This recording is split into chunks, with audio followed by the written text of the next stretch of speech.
बड़ी खबर आ गई है, संजय राउत को हिरासत में ले लिया गया है। शिवसेना के नेता संजय राउत, जिनके घर पर सुबह 7 बजे से ईडी का छापा चल रहा था, जांच चल रही थी, वो संजय राउत को हिरासत में ले लिया गया है। उद्धव ठाकरे का आपसे कुछ देर पहले बयान आया था कि संजय राउत को गिरफ्तार किया जा सकता है।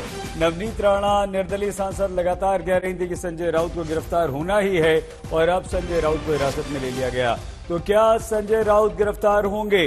अब ये सवाल और ज्यादा पुख्ता हो चुका है कि संजय राउत गिरफ्तार होंगे या नहीं। संभावना उस बात की काफी बढ़ गई, और आशंका शिवसेना के नेता उद्धव ठाकरे भी जता चुके हैं, दूसरे लोग भी आशंका जता रहे थे। तो संजय राउत को फिलहाल हिरासत में ले लिया गया है। तो क्या अब संजय राउत को गिरफ्तार किया जाएगा? क्योंकि यहां से संजय राउत को ईडी अपने दफ्तर लेके जाएगी। हालांकि सुबह से ही जो पूछताछ चल रही थी, उसके बाद अब लगभग 9 घंटे बाद संजय राउत को हिरासत में लिया गया है। लेकिन अभी फिलहाल इसकी गिरफ्तारी की बात नहीं आई है, गिरफ्तारी के बारे में कोई सूचना नहीं मिली है। हाँ, ये खबर आ गई है कि संजय राउत को हिरासत में लिया गया है। बड़ी खबर इस वक्त की अभी सबसे बड़ी खबर यही है कि पत्रा चौल जमीन घोटाले के मामले में संजय राउत को हिरासत में लिया गया है। ईडी इस मामले में जांच कर रही है, सुबह से छापा चल रहा है। शिवसेना के सांसद संजय राउत के घर पर ईडी के 12 अधिकारी इस समय जांच कर रहे हैं। संजय राउत को हिरासत में ले लिया गया है।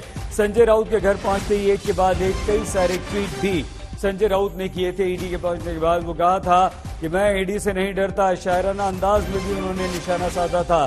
संजय राउत ने कहा था कि मर जाऊंगा लेकिन समर्पण नहीं करूंगा। लेकिन इस समय अब संजय राउत शिवसेना के सांसद, शिवसेना के नेता, उद्धव ठाकरे के सबसे करीबी ईडी की हिरासत में हैं। संजय राउत ने सबसे पहला ट्वीट शिवसेना के चुनाव चिन्ह धनुष और तीर के साथ तस्वीर पोस्ट करते हुए कहा था, और कहा था कि शिवसेना की लड़ाई जारी रहेगी, शिवसेना नहीं छोड़ेगी, शिवसेना की लड़ाई जारी रहेगी। लेकिन इस समय की बड़ी खबर यही आ रही है, पत्रा चौल घोटाले के मामले में, जो कि मनी लॉन्ड्रिंग से जुड़ा हुआ ये मामला है, शिवसेना सांसद संजय राउत को गिरफ्तार से पहले हिरासत में लिया गया। प्रश्न अब यही है कि क्या संजय राउत को गिरफ्तार भी किया जाएगा? तो ईडी के 12 अधिकारी जो लगातार संजय राउत के घर पर छानबीन कर रहे थे, अब उन्हें गिरफ्तार करने की तरफ बढ़ता हुआ ईडी का ये कदम है। अभी संजय राउत को हिरासत में लिया गया। अब देखना यह है, इंतजार इस बात का है कि क्या संजय राउत को लेकर ईडी जो है वो अपने दफ्तर जाती है। सीधे संजय राउत के घर हम आपको लिए चलते हैं मुंबई। देव कोटक हमारे संवाददाता वहां पर मौजूद। देव, क्या कुछ चल रहा है? क्या संजय अभी घर में ही हैं या उन्हें ले जाया गया है?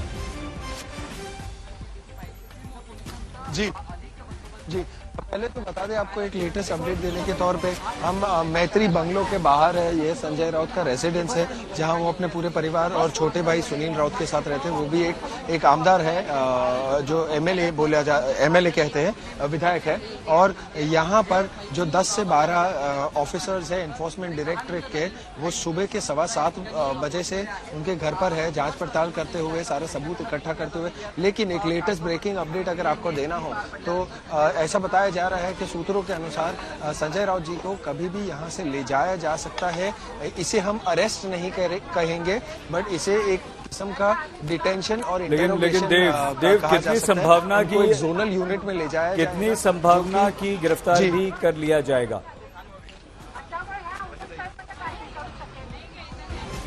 जी, अभी तक जब तक उनके ऊपर लगे हुए जो सारे आरोप है वो पूरी तरह से सिद्ध नहीं हो जाते हैं, उसे एक अरेस्ट नहीं कहा जा सकता है। और एनफोर्समेंट डायरेक्टरेट भी अरेस्ट शब्द इस्तेमाल करने में वो लोग एक साफ तौर पर एक सावधानी बरत रहे हैं और कह रहे हैं कि इसे हम डिटेंशन कहेंगे। आगे जैसे जैसे खुलासा होते जाएगा और चीजें सामने आती जाएगी और उनका रोल एक बार एस्टेब्लिश हो जाएगा कि पूरी तरह से ये जो पत्रा चौल वाली जो घटना है उसमें उनका रोल पूरी तरह से अगर एक बार सिद्ध हो जाएगा, उसके बाद ही वो लोग अरेस्ट कहेंगे। तो एक तौर पर वो लोग अरेस्ट शब्द का खास तौर पर इस्तेमाल इसलिए नहीं कर रहे क्योंकि उसे डिटेंशन कह रहे हैं। और देव आपको रोक रहे हैं। दीपक केसरकर शिंदे गुट के विधायक कुछ बोल रहे हैं, सीधे लिए चलते हैं। आणि त्यांना रस्त्यावर आणलं जातं, प्रत्यक्षात त्यांना घरं दिली जात नाही। खरं तर ही जी स्कीम आहे, ही स्कीम मुळातच बाळासाहेबांचं एक स्वप्न होतं की गोरगरीब माणसाला त्यांच्या हक्काची जागा मिळावी हे त्यांचं स्वप्न होतं आणि त्याच्यासाठी या वेगवेगळ्या स्कीम या पुनर्वसनाच्या करण्यात आल्या. परंतु याच्याचमध्ये जर काही घोटाळा होत असेल तर त्यांनी सर्वसामान्य मनुष्य जो चाळीमध्ये राहतो, तो झोपडपट्टीमध्ये राहतो, त्याच्यावर परिणाम होत असतो आणि त्याच्यामुळे राऊतांचा त्याच्याशी संबंध आहे की नाही याच्यापेक्षा जास्त असे प्रकार जर कुठे घडत असतील तर त्या सर्वसामान्य मुंबईकराला न्याय मिळाला पाहिजे, ते रस्त्यावर येता कामा नये, ही आमची भूमिका आहे आणि ती आमच्या सर्व आमदारांची सुद्धा भूमिका आहे.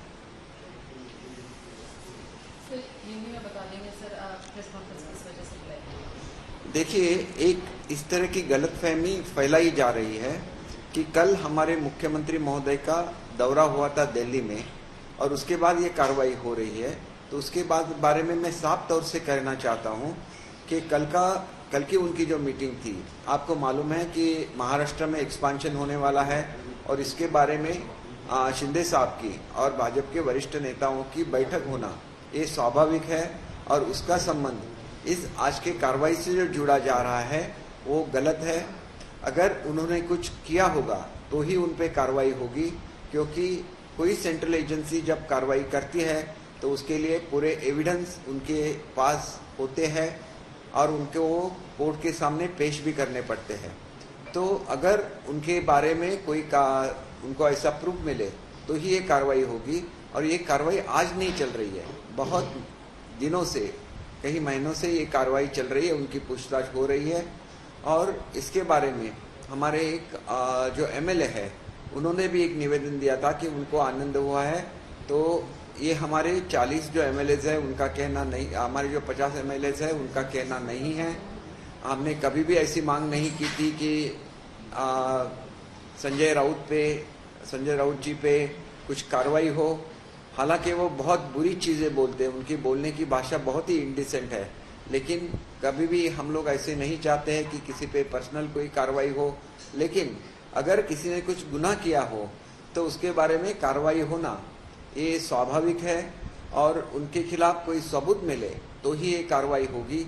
लेकिन दूसरी चीज़ मैं ये भी कहना चाहता हूँ कि आजकल मुंबई में बहुत सारी कार्रवाई इस वजह से चल रही है कि जो बाला साहब का सपना था, जिसमें झोपड़पट्टी वासी हो, कोई चाल वासी हो, उनको उनके नाम के, यानी उनके जिसमें उनकी ओनरशिप रहे, ऐसे मकान उन्हें मिल जाए और वो उनका खुद का सपना था. लेकिन आज ये हम लोग देख रहे हैं कि इन लोगों को बाहर निकाला जाता है, वहाँ पे बड़ी बड़ी इमारतें बन जाती है, लेकिन उनको खुद का घर नहीं मिल रहा है. और अगर ऐसे मामले में सेंट्रल एजेंसी या स्टेट एजेंसी कुछ एक्शन लेती है तो वो एक तरह से एक अच्छी चीज़ इसलिए है क्योंकि ये बाबा साहब का सपना था, ये उनके हक के घर है और वो उनको मिलने ही चाहिए. दादर में भी ऐसा हुआ था, वहाँ के जो हमारे एमएलए सरवणकर साहब वो बार बार उद्धव साहब को भी बोल रहे थे कि ये बिल्डर लोगों को